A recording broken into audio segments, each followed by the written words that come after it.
So another round of stimulus checks are headed to people in a couple of states that have approved another additional relief. Individuals in Maine and New Mexico could see another check as early as June. This is thanks to lawmakers in those states successfully passing more economic relief for residents. The legislation follows a similar move last week in Alaska, where the state Senate approved a spending package including cash payments of $5,500 for people in Alaska. With inflation at a 4-year decade high, some state governors and other lawmakers have pushed for new stimulus check payments or rebates in a bid to ease the financial toll on Americans. California, Minnesota, and Colorado also have stimulus proposals under consideration. According to the Maine governor, an estimated 858,000 people across the state will receive $850 relief checks to help alleviate rising prices caused by crisis-driven inflation. To be eligible, everybody, individuals must file their income tax return by October 31st of this year. As a full-time resident of Maine, however, they cannot be claimed as a dependent and must have a federal adjusted gross income of less than $100,000 for those filing as single. Maine residents are still able to receive these checks after June, although the first run of payments will be mailed as early as next month. Governor Mills has said in order to get these refunds into Maine's people into the hands of Mainers as quickly as possible, the first round of relief checks will be mailed out in June 2022. Over in New Mexico, the state legislature has approved tax rebates that will come over the summer, with the first payments expected to roll out next month. The stimulus measures will provide a refundable income tax rebate of $500 for single filers and married individuals filing separately, and $1,000 for joint filers, head of households, and surviving spouses.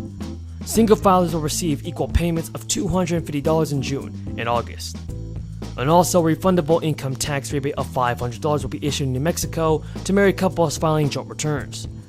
Nancy Pelosi has previously expressed interest in going beyond President Biden's price request for the bill, and right now Republicans are hesitant to provide any new funding. The House is taking the lead on the latest push, but it's not clear yet whether to hold out for a bipartisan agreement or an attempt on a Democratic-led version. I'm going to stop it. I am not. I helped this economy when it was down on its heels because of COVID, and now it's back. The economy is very strong. It's too hot, and I am not going to go by orthodoxy. Right now, 100 basis points, and then if it doesn't cool, we're going to do another 100. And that's how you get this done. That's what has to happen. Jay Powell has to stop it with the 50-50 night. No more Mr. Nice Guy Jay Powell. He's got to step up and stop allowing the price increases.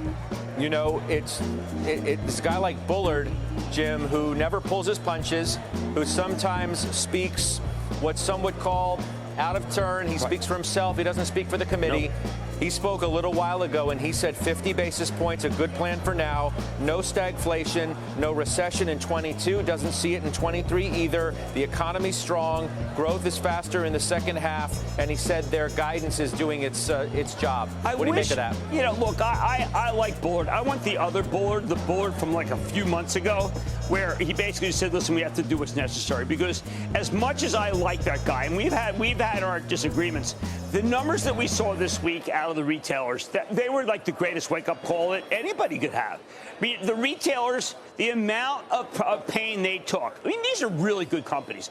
The amount of inflation they saw, you know, Scott, it's just too great. And we can't have it so that I can walk in, I'm a supplier to you at my restaurant, at the restaurant, and the guy, listen, you know, we were picking up your trash. Last year it was X, now it's twice X. And take it or leave it.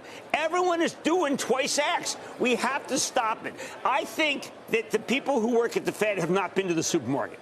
Because if they've been to the supermarket, it's a horror show. It's just a horror show.